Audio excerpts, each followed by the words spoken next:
அவர்களுக்கு வாழ்த்துக்களை தெரிவித்துக் கொள்கிறேன். அடுத்ததாக இன்றைய தின பௌர்ணமி தினத்தினுடைய சதஸானது தற்பொழுது நிகழ உள்ளது.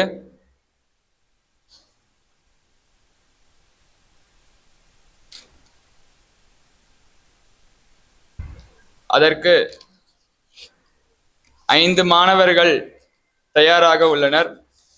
முதலாவதாக நாகமணி என்கிற மாணவன் சிவபூஜாஸ்தவ மந்திரார்த்தா என்கிற தலைப்பில் பேச உள்ளார்.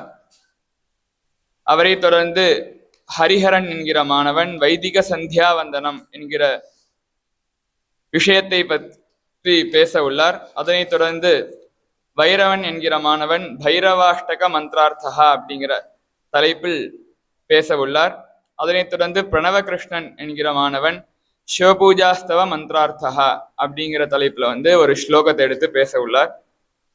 அதனைத் தொடர்ந்து ஒவ்வொரு பௌர்ணமி சதஸிலும் ஒரு நாயன்மார்களை பற்றி பவேஷ் அவர்கள் கூறுவார். இந்த சதஸிலும், இந்த பௌர்ணமி சதஸிலும் பவேஷ் என்கிற மாணவன் ஒரு நாயன்மாரின் புராணத்தை பற்றி நம்மளுக்கெல்லாம் எடுத்துரைப்பார் என்று சொல்லி இந்த பௌர்ணமி சதஸினுடைய முதல் பேச்சாளராக நாகமணி என்கிற மாணவனை அழைக்கிறோம்.